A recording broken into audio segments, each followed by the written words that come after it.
Hola, buenas noches. Bienvenidos al estudio de Esther 3.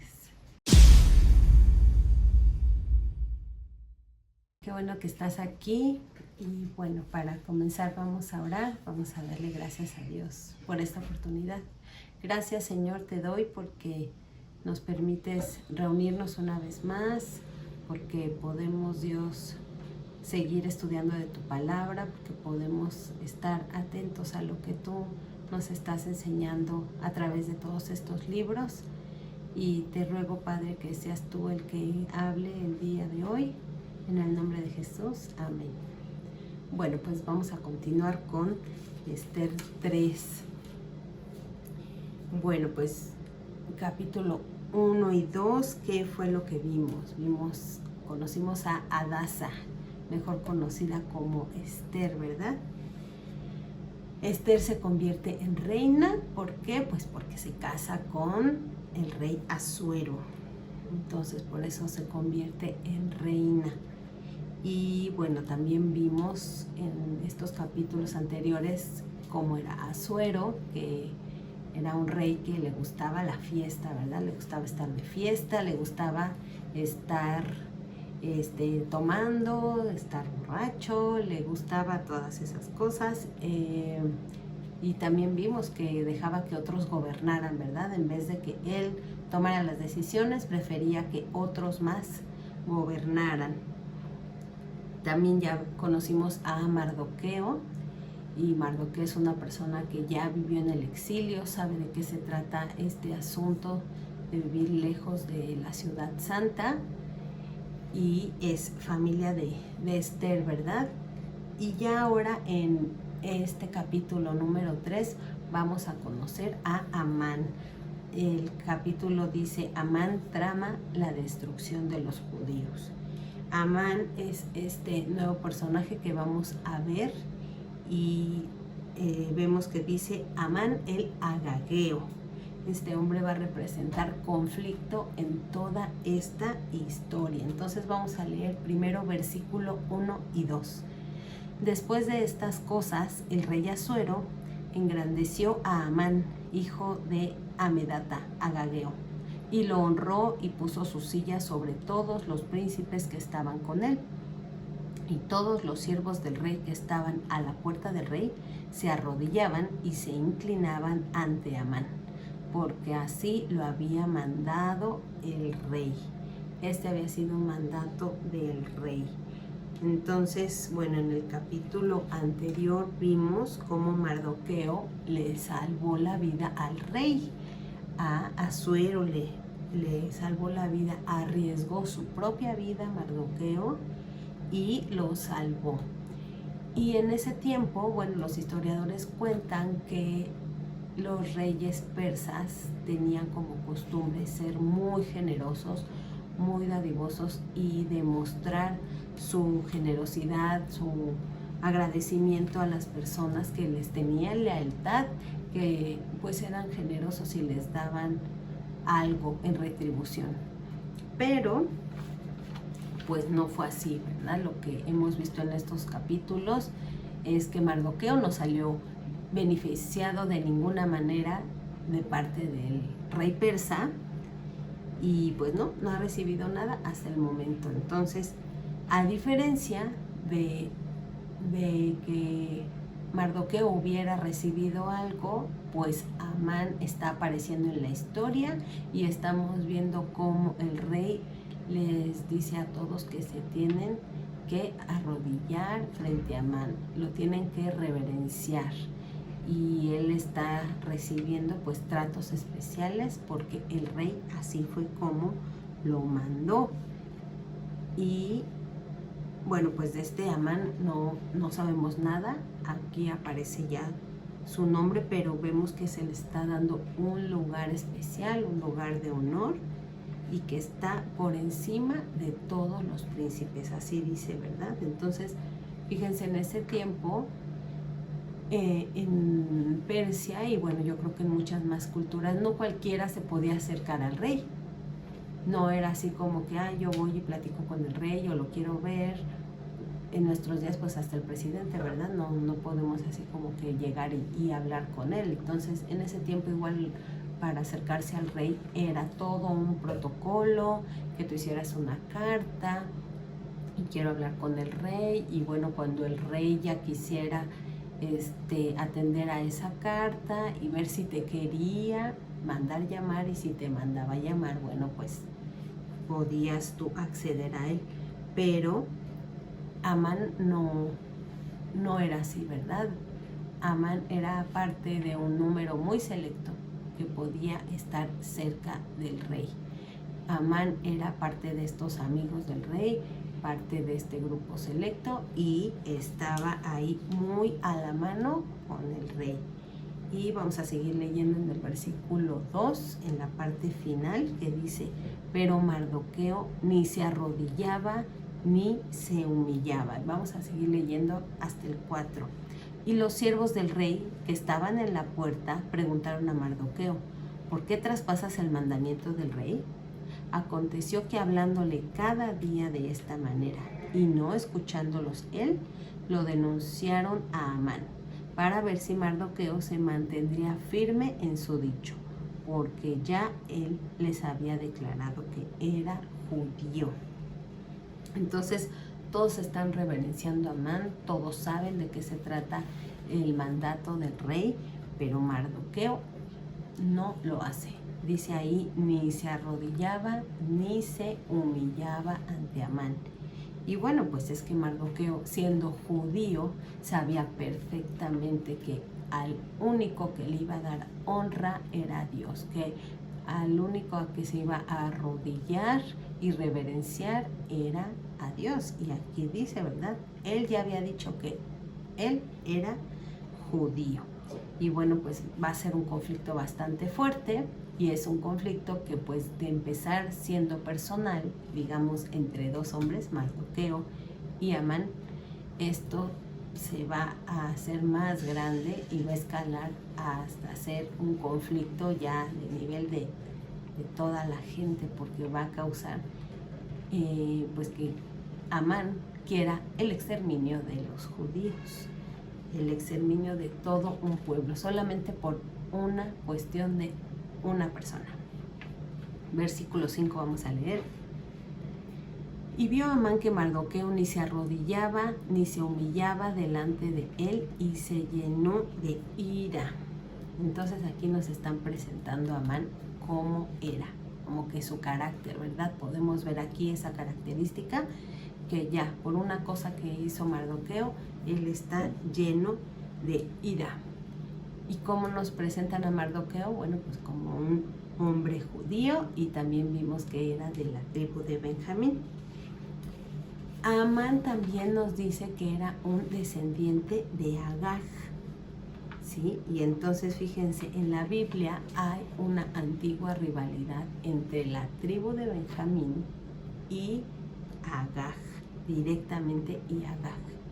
Y vamos a ver esto en Éxodo 17. Ahí en todo el capítulo vamos a ver diferentes cosas.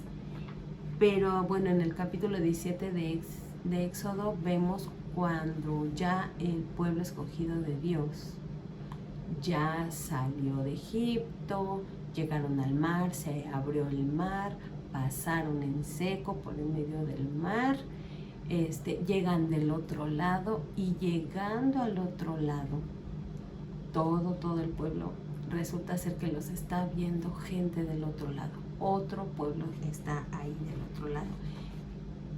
Los mismos que los quieren destruir, nada más porque sí. O sea, realmente no hay una razón como tal que diga, ay, pues los quieren destruir porque vinieron a quitar nuestras tierras o porque vinieron a hacernos la guerra. En realidad no había una razón en especial. Y estos eran los pueblos de Amalek. Y bueno, empieza el conflicto. Esto ya es más adelante del capítulo 17, y es cuando Moisés está orando para que ellos tengan la victoria, y levanta sus brazos, y cuando Moisés tiene los brazos levantados es que empiezan a ganar.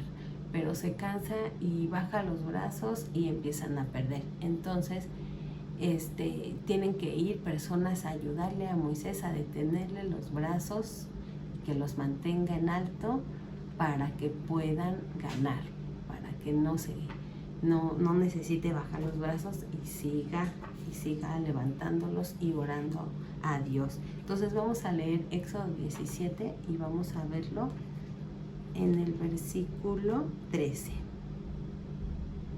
Versículo 13 dice: y Josué deshizo a Amalec y a su pueblo a filo de espada. Hasta el 16. Y el Señor Dios dijo a Moisés: escribe esto para memoria en un libro, y di a Josué que raeré del todo la memoria de Amalec de debajo del cielo. Y Moisés edificó un altar y llamó su nombre Jehová Nisi, y dijo: por cuanto la mano de Amalec se levantó contra el trono de Dios, el Señor tendrá guerra con Amalec de generación en generación.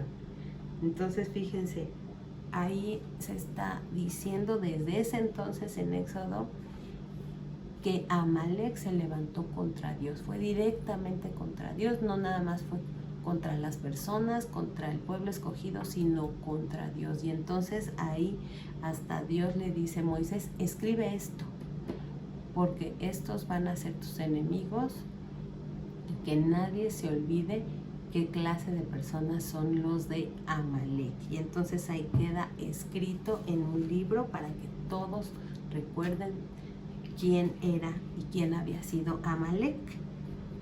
Años después, Saúl se hace rey, y siendo rey, pues tiene que enfrentarse con ellos. Y Dios, que le dice: destruye a todos, no puedes perdonarle la vida a nadie, ni a los niños, es más, ni a los animales. ¿Qué hace Saúl?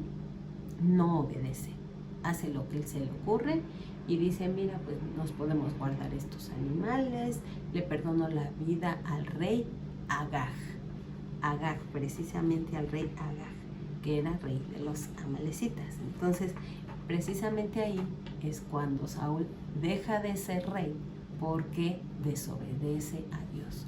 Un mandato directo: tienes que acabar con el rey Agag, le perdona la vida, y entonces pues Saúl hasta deja de ser rey por esta desobediencia. Entonces, acá en Esther, en el libro de Esther, estamos viendo cómo un descendiente de Agag quiere la destrucción de los judíos y se está enfrentando precisamente a alguien de la tribu de Benjamín, ¿no? Entonces como que se repite ahí la historia.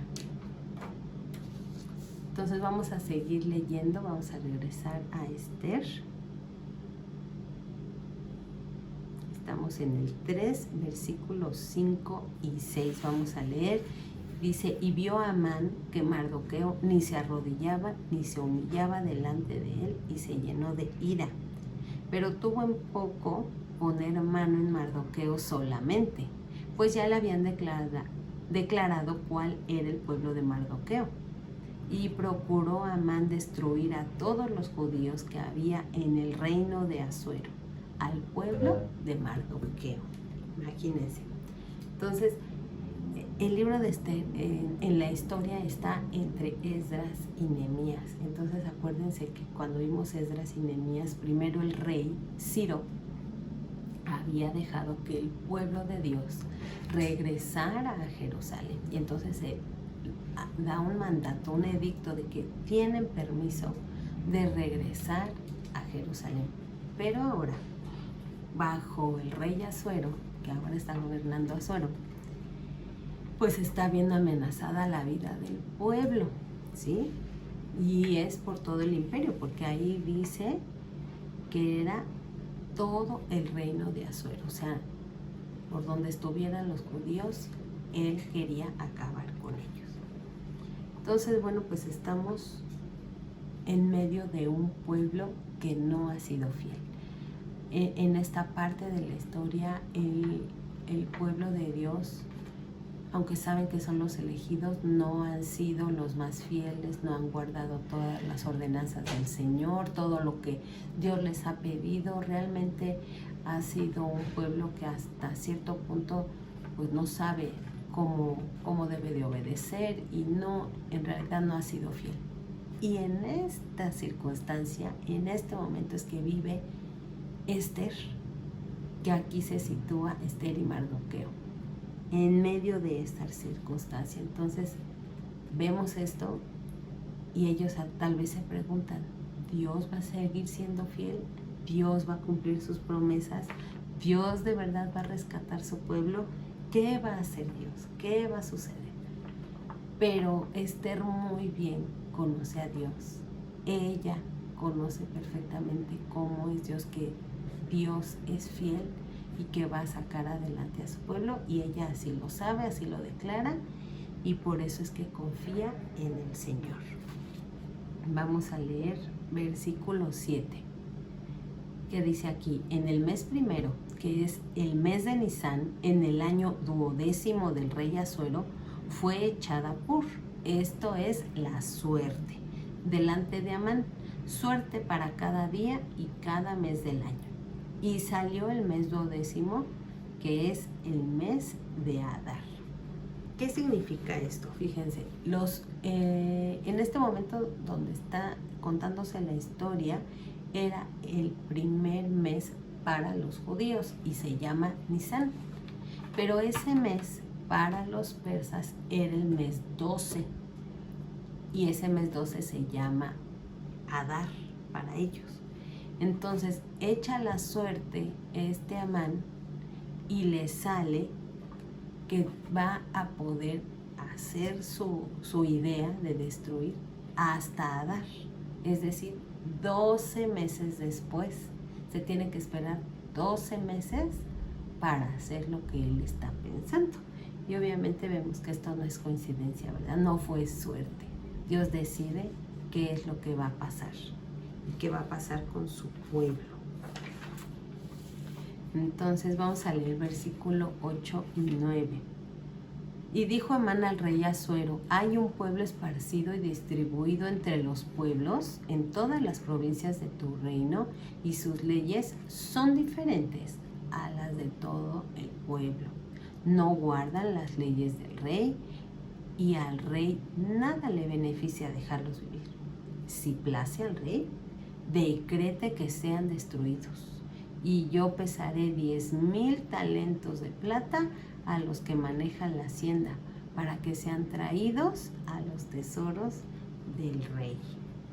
Qué terrible, ¿verdad? Aquí Amán le está endulzando el oído a Asuero y le está diciendo, pues destrúyelos, y mira, le podemos pagar tanto y tú vas a recibir tanto dinero, porque mira, esto es lo que te beneficia. Y obviamente a Asuero pues le brillan los ojos.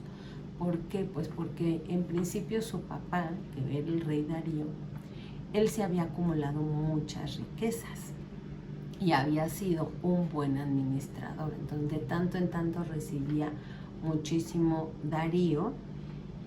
Estaba leyendo que eran 14,000 talentos de plata, y entonces sí logró acumular bastante riqueza. Pero a Asuero, pues como ya vimos, le gustaba mucho la fiesta, no era muy bien administrado y él no había logrado acumular riqueza. Entonces esta idea le parece perfecta para tener su propio dinero, el dinero que le hacía falta. Versículo 10. Entonces el rey quitó el anillo de su mano y lo dio a Amán, hijo de Amedata Agageo. Otra vez vemos que es de Agag, enemigo de los judíos. Otra vez nos recuerda aquí la historia, enemigo de los judíos. Entonces un agageo, eso era lo que representaba para todo el pueblo de Dios, un enemigo. Y eso se convierte ya hasta en una manera de hablar entre los judíos, porque todavía para el tiempo de Jesús, los judíos a los romanos les decían amalecitas, porque ya decir amalecitas era decir enemigo, enemigo del pueblo, enemigo de Dios. Entonces aquí en el versículo 10 nos lo está recordando, que Amán era agageo. Versículo 11 y 12. Dice, y le dijo, la plata que ofreces sea para ti, y asimismo el pueblo, para que hagas de él lo que bien te pareciere. Entonces fueron llamados los escribanos del rey en el mes primero, al día 13 del mismo, y fue escrito conforme a todo lo que mandó Amán. A los sátrapas del rey, a los capitanes que estaban sobre cada provincia y a los príncipes de cada pueblo, a cada provincia según su escritura y a cada pueblo según su lengua. En nombre del rey Asuero fue escrito y sellado con el anillo del rey.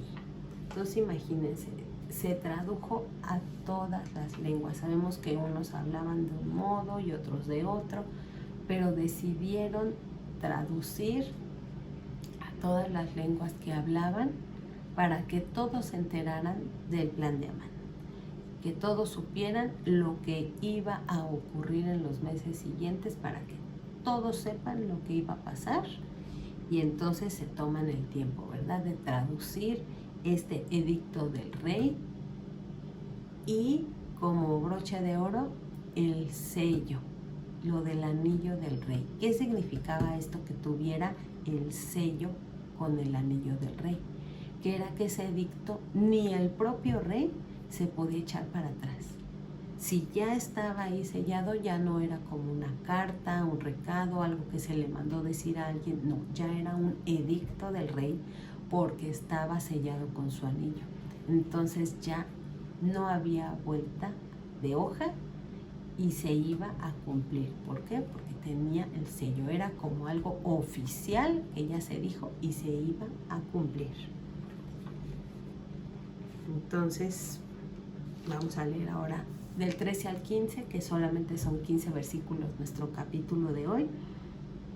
Y fueron enviadas cartas por medio de correos a todas las provincias del rey, con la orden de destruir, matar y exterminar a todos los judíos, jóvenes y ancianos, niños y mujeres, en un mismo día, en el día 13 del mes 12, que es el mes de Adar, y apoderarse de sus bienes. Imagínense, los iban a saquear, además de matarlos.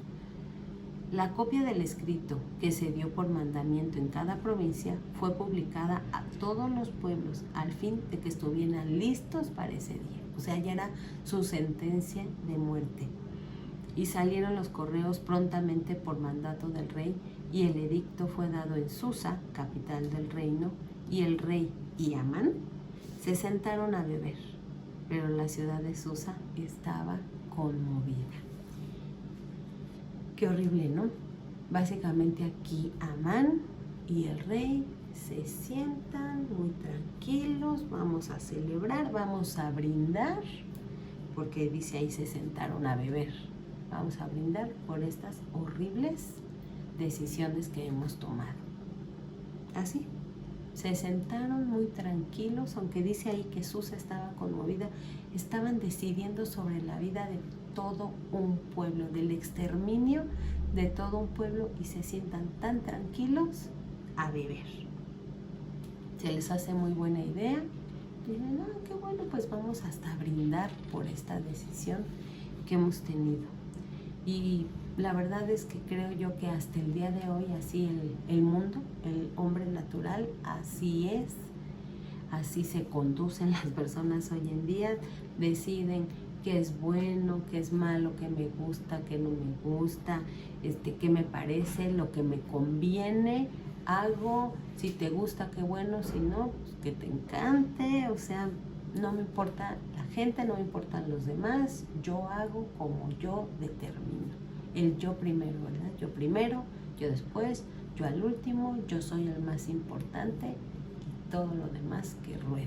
Es muy, muy horrible ver que esta es la historia humana, ¿verdad? La ley del más fuerte. Los más débiles, los más pobres, terminan siendo los oprimidos por los más fuertes, por los más poderosos, ¿verdad?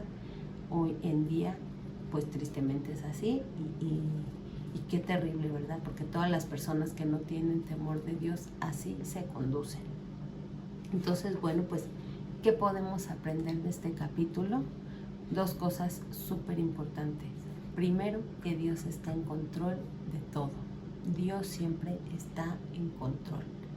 A pesar de que haya gente injusta, a pesar de que haya gente horrible, fea, violenta, que yo creo que a todos nos ha pasado, que pasamos por circunstancias difíciles, por circunstancias tristes, Dios nunca pierde. Él siempre está en control de tu vida, de la mía, y es algo en lo que debemos de estar confiados siempre, de que Dios está en control. Y así vamos a seguir viendo en la historia aquí en Esther cómo Dios tiene todo planificado y Él nunca pierde. Él siempre lleva a cabo sus planes y propósitos en tu vida y en la mía. Y bueno, otra cosa que también aprendemos acá es la lealtad. La lealtad que tenemos para con el Señor, que siempre tiene que estar por encima de cualquier persona, de cualquier cosa. Nuestra lealtad para el Señor es lo primero. Sabemos, ¿verdad?, que tenemos que obedecer a nuestras autoridades, a nuestros maestros, a nuestros padres, siempre y cuando no nos pidan desobedecer a Dios. Siempre y cuando sea algo que a Dios le agrade, ¿verdad? Entonces, que no nos pidan desobedecer al Señor, porque eso sí no lo vamos a hacer. Pero mientras que sea dentro de lo que Dios te pide, tenemos que obedecer. Pero tenemos que ser leales primero a Dios, por encima de cualquier cosa, por encima de cualquier persona. Nuestra lealtad debe ser al Señor, porque Él es nuestro Dios, porque Él es nuestro Creador, y sabemos que siendo fieles a Dios, Dios está con nosotros, ¿verdad? Y es muy hermoso ver cómo en esta historia Mardoqueo y Esther han sido fieles, leales y sobre todo confiados en que Dios está con ellos. Bueno, pues espero que haya sido de bendición, como ha sido de bendición también para mí este capítulo. Y bueno, vamos a orar para darle gracias a Dios. Gracias, Dios, porque tú eres bueno, porque eres grande, y sabemos, Dios, que tú siempre estás en control, que las circunstancias a veces pueden ser adversas, pero que tú siempre estás en control, Señor. Te entregamos también el control de nuestra vida y te agradecemos porque tú siempre nos hablas directo a nuestros corazones. Gracias en el nombre de Jesús. Amén. Gracias. Hasta luego.